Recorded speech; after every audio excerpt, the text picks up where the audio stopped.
Con su permiso, Presidenta, bienvenido, señor secretario, a la Cámara de Senadores. Bienvenidos también los señores subsecretarios que nos acompañan el día de hoy. En materia de política interior, hay muchos temas que Movimiento Ciudadano quisiera plantearle. Por obviedad de tiempo, quisiera hacerle tres preguntas muy concretas y una un poco más amplia relativa a, digámoslo así, al modelo que ha implementado el gobierno federal en términos de la conducción de la política interior. Primero, queremos manifestarle nuestra preocupación sobre los imparables índices de violencia contra las mujeres. El asunto, señor secretario, parece estar fuera de control y es labor de la Secretaría que usted encabeza generar estos mecanismos de articulación con el resto de las dependencias y órdenes de gobierno para contener, para detener esta epidemia que, como ya se ha dicho aquí en reiteradas ocasiones, pues todos los días cobra cuando menos la vida de 10 mujeres en nuestro país. Y no es un complot conservador el reclamo de justicia y de frenar la violencia en este país. De manera muy concreta, lo que quiero preguntarles, ¿cuál es la estrategia para enfrentar este problema en medio, por supuesto, de fuertes limitaciones presupuestales y, diría yo, de una descomposición de las instituciones encargadas de combatir la violencia de género? Un segundo tema que queremos poner sobre la mesa desde Movimiento Ciudadano y que nos llena, por supuesto, de inquietud es la violencia política y particularmente la atestiguada en el más reciente proceso electoral. Lo digo hoy como senador de la República, pero lo hago también como dirigente partidista. Este fue el proceso electoral más violento de la historia política de México. Cobró la vida de más de 90 candidatas y candidatos. 234 actoras y actores políticos perdieron la vida por salir a la calle, por dar una batalla legítima en pro de un proyecto político, y hablo de todos los partidos políticos, y no pudieron regresar a su casa.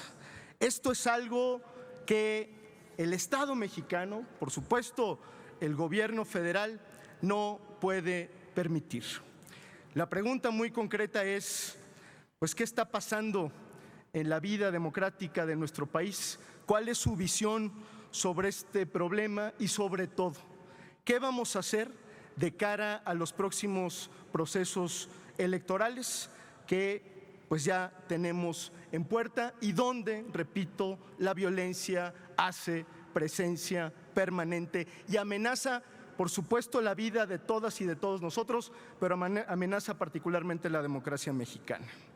Tercero, la política migratoria de este gobierno, aunque se diga lo contrario, y ayer el canciller hacía referencia a este tema, se presenta como claramente represiva.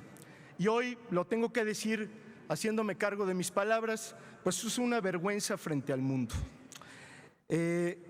Y aunque se diga lo contrario, los números, para poner solo un ejemplo en términos presupuestales, hablan por sí solos. Tan solo para deportar personas entre 2019 y 2021, el Instituto Nacional de Migración gastó más de 1.200 millones de pesos, 10 veces más que los recursos destinados a la Comisión Mexicana de Ayuda a Refugiados. Es decir, están muy claros dónde están las prioridades políticas, pero también presupuestales de este gobierno. La pregunta concreta es, ¿qué va a hacer, señor secretario, para enderezar la política migratoria, concretamente con el Instituto Nacional de Migración, y para que se actúe con respeto a los derechos humanos? ¿Qué se va a hacer? Y aprovecho esta intervención para procesar con celeridad y eficiencia las casi 80,000 solicitudes de asilos de personas de Centroamérica y del Caribe que huyeron de la violencia, la marginación e incluso desastres naturales. Y entro a la última parte de la intervención. en términos de la política interior. La política nacional, la política pública nacional, ha pasado por momentos muy convulsos en los últimos años.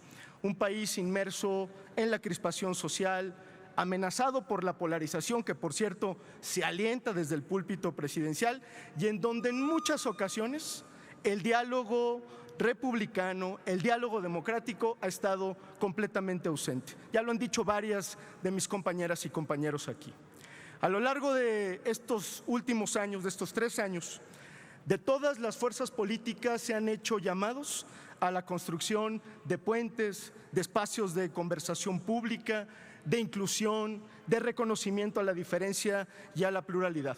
Pero muchos de estos esfuerzos han sido cancelados, dinamitados, simple y sencillamente no escuchados desde el poder. Y se han sustituido en contrapartida pues lo que nosotros o muchos denominamos monólogos presidenciales, que por cierto no se hacen un día, no se hacen 2 días, se hacen todos los días en este país. Y hay muchos ejemplos de los daños que ha tenido este monólogo. Se han cerrado las puertas a las víctimas, se le ha dado la espalda a los colectivos feministas, se ha insultado y ahora se persigue a la comunidad científica y académica, se ha implementado, sí hay que decirlo, un modelo de inquisición contra los medios de comunicación y contra los comunicadores, y se ha inmovilizado el diálogo con muchas entidades federativas. Concluyo, senadora presidenta. Incluso se ha buscado la subordinación de los poderes públicos al poder ejecutivo. A mí me da mucho gusto escuchar su alocución, su compromiso con el diálogo democrático, pero necesitamos, señor secretario, mucho más que buenas intenciones y mucho más que palabras. El país requiere, si es que se pretende una transformación, cualquiera que sea su adjetivo, la inclusión y el reconocimiento de la diferencia. No habrá transformación posible si no es con el concurso de las distintas fuerzas políticas, de las distintas ideologías y de las distintas corrientes de pensamiento, que nos guste o no, porque parece que a algunos no les gusta, tienen que coexistir en un ambiente democrático. Le agradezco mucho sus respuestas de antemano y le deseamos una exitosa gestión al frente de su dependencia. Muchas gracias.